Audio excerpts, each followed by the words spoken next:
ಮೂಡ ಹಗರಣದ ಮಧ್ಯೆ ಈಗ ರಾಜ್ಯದಲ್ಲಿ ಜಾತಿ ಜನಗಣತಿ ಜ್ವಾಲೆ ಅಂತಕ್ಕಂಥದ್ದು ಜೋರಾಗ್ತಾ ಇದೆ. ಅದನ್ನ ಜಾರಿಗೆ ತರಬೇಕು ಅಂತ ಒಂದು ವರ್ಗ, ಬೇಡ ಅಂತ ಮತ್ತೊಂದು ವರ್ಗ.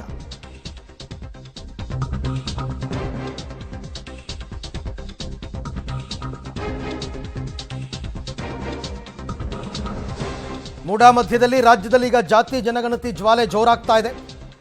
ಹಿಂದ ನಾಯಕರ ಜೊತೆ ಸಿಎಂ ಸಿದ್ದರಾಮಯ್ಯ ಸಭೆ ನಡೆಸಿದ್ದಾರೆ.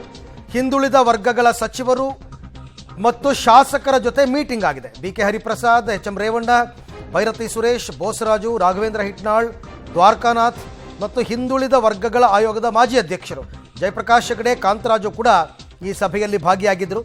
ಜಾತಿ ಜನಗಣತಿ ವರದಿ ಜಾರಿಗೆ ಒತ್ತಾಯಿಸಲಿದ್ದಾರೆ ಈ ಎಲ್ಲ ನಾಯಕರು. ಮುಖ್ಯಮಂತ್ರಿಗಳ ನಿವಾಸಕ್ಕೆ ಇವರೆಲ್ಲರೂ ಕೂಡ ಇವತ್ತು ಬಂದು ಸಭೆಯನ್ನು ಮಾಡ್ತಾ ಇದ್ದಾರೆ. ಈ ಜಾತಿ ಜನಗಣತಿ ವರದಿಯ ಜಾರಿಯ ಸಾಧಕ ಬಾಧಕಗಳ ಬಗ್ಗೆ ಚರ್ಚೆ ಆಗಬೇಕು. ಬಟ್ ಅದೆಲ್ಲ ಗೊತ್ತಿದ್ರೂ ಕೂಡ ಸಿದ್ದರಾಮಯ್ಯನವರು ಮೊದಲ ಬಾರಿ ಮುಖ್ಯಮಂತ್ರಿ ಆದಾಗಲೇ ಕಾಂತರಾಜು ಕಮಿಟಿ ರಚನೆ ಮಾಡಿ ಇದನ್ನು ಮಾಡಿಬಿಟ್ಟಿದ್ದಾರೆ. ಕೋಟ್ಯಾಂತರ ರೂಪಾಯಿ ಖರ್ಚು ಮಾಡಿದ್ದಾರೆ, ರಾಜ್ಯದ ಜನರ ತೆರಿಗೆ ದುಡ್ಡು. ಅಷ್ಟೆಲ್ಲ ಮಾಡಿದ್ಮೇಲೆ ಅದು ಏನಿದೆ ಅಂತಕ್ಕಂಥದ್ದನ್ನು ರಿಲೀಸ್ ಮಾಡಬೇಕಲ್ಲ. ಅದನ್ನು ಒಪ್ಪೋದು ಬಿಡೋದು ಸೆಕೆಂಡರಿ. ಇಷ್ಟ ಇದ್ದವ್ರು ಒಪ್ತಾರೆ, ಇಷ್ಟ ಇಲ್ಲದಿದ್ದವ್ರು ಒಪ್ಪಲ್ಲ. ವರದಿ ಏನು ಹೇಳಿದೆ, ಕಾಂತರಾಜು ಕಮಿಟಿ, ಜಯಪ್ರಕಾಶ್ ಹೆಗಡೆ ಅವರ ಕಮಿಟಿ ಏನು ಹೇಳಿದೆ, ಅದನ್ನು ರಿಲೀಸ್ ಮಾಡಿದ್ರೆ ಒಂದು ಅಂದಾಜು ಬರುತ್ತೆ. ಬಟ್ ಬೇಡ ಅಂತ ಒತ್ತಡ ಜಾಸ್ತಿ ಆಗ್ತಿದೆ. ಮತ್ತು ಶೈಕ್ಷಣಿಕ ಸಮೀಕ್ಷೆ, ಅದನ್ನೇನು ಜಾತಿ ಗಣತಿ ಅಂತ ಏನು ಕರೀತಾ ಇದ್ದಾರಲ್ಲ, ಅದನ್ನು ಜಾರಿ ಕೊಡ್ತೀವಿ ಅಂತಕ್ಕಂಥ ದೃಷ್ಟಿಯಿಂದ ಇವತ್ತು ಎಲ್ಲರೂ ಸರ್ಕಾರ ಅದನ್ನು ಹೇಳ್ತಾ ಇರೋದ್ರಿಂದ ಅದಕ್ಕೆ ಇವತ್ತು ಹಿಂದುಳಿದ ವರ್ಗಗಳ ನಾಯಕರುಗಳು ಮತ್ತು ಹಿಂದುಳಿದ ವರ್ಗಗಳ ಇದು ಆಯೋಗದ ಅಧ್ಯಕ್ಷರುಗಳು ಇವತ್ತು ಮೀಟಿಂಗ್ ಕರೆದಿದ್ದಾರೆ. ಅದಕ್ಕೋಸ್ಕರ ಮೀಟಿಂಗಿಗೆ ನಾವು ಬಂದಿದ್ದೇವೆ. ಬಟ್ ಈ ತೀರ್ಮಾನ ಅದನ್ನ ಜಾರಿಗೆ ಕೊಡಬೇಕು ಅಂತಕ್ಕಂಥದ್ದು ಏನಿದೆಯಲ್ಲ, ಆ ವರದಿಯನ್ನು ಅದು ಕೊಡ್ತಕ್ಕಂಥದ್ದು ಭಾಳ ಒಳ್ಳೆಯ ಕೆಲಸ. ಯಾಕೆ ಅಂತ ಹೇಳಿದ್ರೆ ಸಮಾಜದಲ್ಲಿರ್ತಕ್ಕಂಥ ಏರುಪೇರುಗಳನ್ನ ಸರಿಪಡಿಸೋದಕ್ಕೆ ಮಾಡಿರ್ತಕ್ಕಂಥ ಒಂದು ಕೆಲಸ ಅದು. ಹಾಗಾಗಿ ಈಗ ಒಂದು ವಿಶೇಷ, ಈ ಒಂದು ವರದಿಯ ವಿಶೇಷ ಏನಪ್ಪ ಅಂತ ಹೇಳಿದ್ರೆ 1931ನೇ ಇಸ್ವಿಯ ನಂತರ ಯಾವುದೇ ರಾಜ್ಯದಲ್ಲೂ ಕೂಡ ಇಂಥ ಒಂದು ಪ್ರಯತ್ನ ನಡೆದಿರಲಿಲ್ಲ. 1931ರ ಜನಗಣತಿಯ ನಂತರ ರಾಜ್ಯ ಮಟ್ಟದಲ್ಲಿ ಇಂಥ ಒಂದು ಜನಗಣತಿ ಯಾವುದೇ ರೀತಿಯಲ್ಲಿ ಅಂದರೆ ಜಾತಿಯನ್ನು ಕೂಡ ಒಂದು ಅಂಶವನ್ನಾಗಿ ಮಾಡಿರ್ತಕ್ಕಂಥ ಒಂದು ಸಮೀಕ್ಷೆ ಇದು.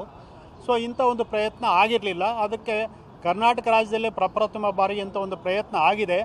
ಇದರಿಂದ ಈ ವರದಿಯನ್ನು ಬಳಸ್ಕೊಂಡು ಸರ್ಕಾರ ಕಾರ್ಯರೂಪ ಮಾಡಿದರೆ, ಕಾರ್ಯಕ್ರಮಗಳು ಬಳಸ್ಕೊಂಡ್ರೆ ನನ್ನ ಅಭಿಪ್ರಾಯದಲ್ಲಿ ಅನೇಕ. ಈ ಬಗ್ಗೆ ಮತ್ತಷ್ಟು ಮಾಹಿತಿ ನನ್ನ ಕೊಲೀಗ್ ಮಸೂದ್ ಅವರಿಂದ ಪಡ್ಕೊಳ್ಳೋಣ. ಮಸೂದ್, ಈಗ ಹಿಂದ ವರ್ಗದ ನಾಯಕರೇನೋ ಮುಖ್ಯಮಂತ್ರಿಗಳಿಗೆ ಈ ವರದಿಯನ್ನು ಜಾರಿ ಮಾಡಿ ಅಂತ ಒತ್ತಡವನ್ನು ಹಾಕ್ತಾ ಇದ್ದಾರೆ. ಪ್ರಬಲ ಸಮುದಾಯದ ನಾಯಕರು ಸ್ವಪಕ್ಷೀಯರೇ ಬೇಡ ಅಂತ ಇದ್ದಾರೆ. ಒಂಥರ ಧರ್ಮ ಸಂಕಟ. ಸೊ ಇದು ಒತ್ತಡದ ತಂತ್ರನ ಅಥವಾ ಇದು ಜಾರಿ ಆಗುತ್ತೆ ಅಂತಕ್ಕಂಥ ಭರವಸೆ ಏನಾದರೂ ಮುಖ್ಯಮಂತ್ರಿಗಳು ಕೊಟ್ಟಿದ್ದಾರಾ? ಏನು ನಡೀತಾ ಇದೆ ರಾಜ್ಯ ರಾಜಕೀಯದಲ್ಲಿ ಅಂತ?